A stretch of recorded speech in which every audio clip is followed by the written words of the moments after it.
A hospital bed is a specialized adjustable bed designed for patients who require medical care or assistance. It provides enhanced comfort, safety, and accessibility for both patients and caregivers. It's designed for home care, hospitals, and skilled nursing. It can be adjusted electronically or manually, and it helps with positioning, mobility, and caregiving tasks. Why do we use hospital beds? Hospital beds improve patient comfort while reducing the risk of pressure ulcers and bed sores. They allow for easier transfer and repositioning, promoting safer care delivery for caregivers through the use of its adjustability and safety features.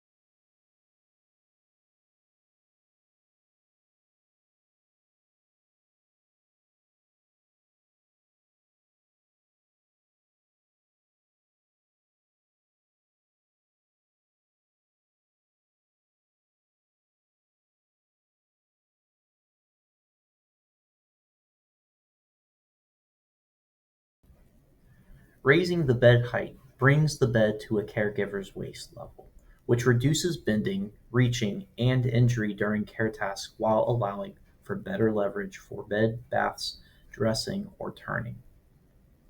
Caregivers who perform manual transfers without height adjustable hospital beds are over 4 times more likely to suffer back related injuries compared to those using proper equipment. Hospital beds often have both mechanical and electrical controls. The electrical controls allow for easy adjustments for both the caregivers and the patients, while the manual allows for backup adjustment ability in the event of a power outage or malfunction. A study by the National Institute for Occupational Safety and Health found that using an electric hospital bed reduced caregiver strain and transfer time by up to 35% compared to manually adjusted beds. To raise the bed height, you can use the bed remote. Locate the buttons that adjust the height. Sometimes they're identified by an image of the bed. Pressing the up arrow will raise the bed and the down arrow will lower it. Adjust the bed height to hip level when turning, bathing, dressing, or transferring a patient. When you're using a mechanical crank to adjust the height of the bed instead of the remote, turn the crank counterclockwise to raise the bed and clockwise to lower it. Raising the head of the bed improves the patient's ability for breathing and digestion by supporting patients during meals or aiding in comfort when relaxing. Raising the head of the bed to a 30 to 45-degree angle significantly reduces the risk of aspiration pneumonia in patients who are eating, drinking, or receiving tube feedings. In fact, the CDC reports that aspiration pneumonia accounts for up to 15% of all nursing home acquired infections, and proper bed positioning is a key prevention strategy. To raise the head of the bed, you can use the bed remote. Locate the buttons that adjust the head of the bed. Sometimes they're identified by an image of the head of the bed being raised. Pressing the up arrow will raise the head of the bed and the down arrow will lower it. Adjust the head of the bed between 30 to 45 degrees for eating, drinking, and aspiration prevention and improving respiratory functions. You can adjust the head of the bed between 60 to 90 degrees for fully upright positioning during social interaction or watching TV and short-term comfort when awake. Raising the foot of the bed helps reduce leg swelling and discomfort while supporting better circulation in clients with heart failure or poor venous return by preventing blood pooling in lower extremities. Raising the foot of the bed can also relieve pressure and improve comfort for bedbound patients. Elevating the legs by at least 6 to 12 inches above the heart level for about 15 to 20 minutes, 3 to 4 times per day, can significantly reduce symptoms of chronic leg swelling and improve circulation, with some studies reporting up to 70% reduction in swelling in compliant patients. To raise the foot of the bed, you can use the bed remote, locate the buttons that adjust the foot of the bed. Sometimes they're identified by an image of the foot of the bed being raised. Pressing the up arrow will raise the foot of the bed, and the down arrow will lower it. Adjust the foot of the bed between 15 to 30 degrees for general comfort or slight swelling and reducing pressure on the heels and lower spine. And you can adjust the foot of the bed between 30 to 45 degrees for reducing swelling in the legs or feet and improving venous return and circulation. Using safety rails prevents the patient from falling or rolling out of the bed while providing support handles for repositioning. Safety rails must be used appropriately per care plan to avoid restraint concerns. According to the FDA, bed rails help prevent falls and injuries in up to 80% of at-risk patients when used properly. But improper use has been linked to entrapment injuries and even deaths, with over 800 incidents reported between 2003 and 2012. Caregivers should use the safety rails when the patient is at risk of falling out of bed, the patient uses side rails for support and mobility, the patient is receiving personal care or turning assistance, or during bed transport. Do not use safety rails when it would restrict a patient's movement without medical justification. This could be considered a restraint. Or when the patient has severe confusion or dementia and may try to climb over the rail, increasing the fall risk.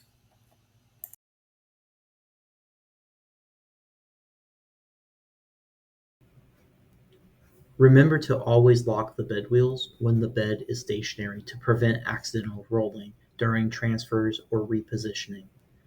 Unlocked wheels are a major fall risk during transfers when a patient shifts their weight.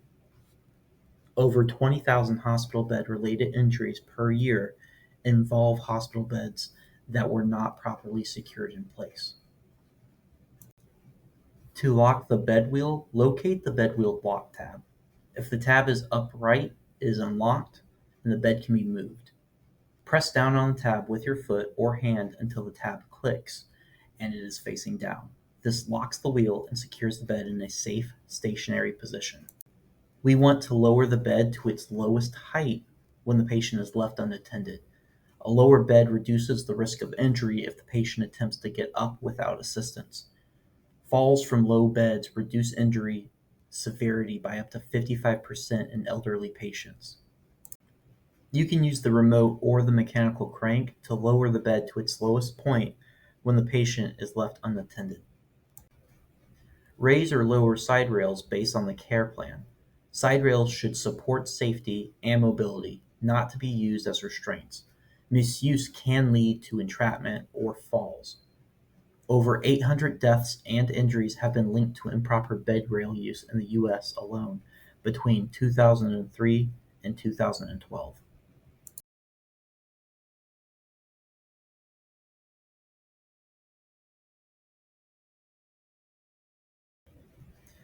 Raise the head of the bed 45 to 60 degrees during meals or fluid intake.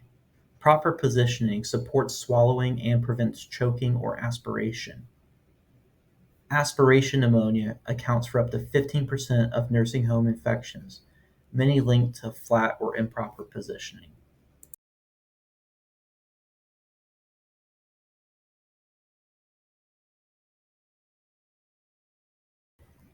Always keep the bed remote within reach of the patient when you're not using it. Maintaining autonomy reduces the likelihood of a client reaching dangerously or attempting to exit unsafely. Some remotes have a clip that you can use to attach the remote onto the patient's clothing. Patients who cannot reach the bed control are 3 times more likely to attempt unsafe movement without assistance.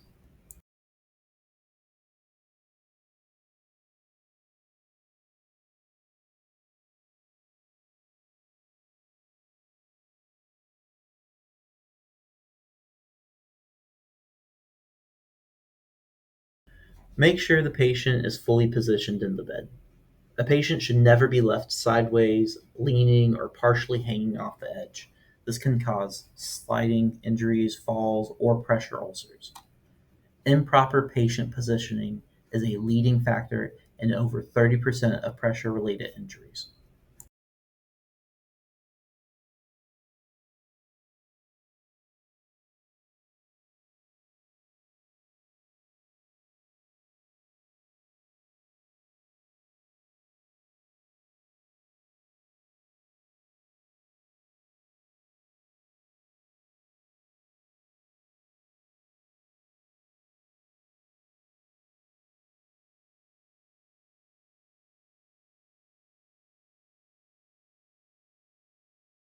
Caregivers should always document the patient's bed position and body alignment in their shift notes, especially after transfers, repositioning, or meals.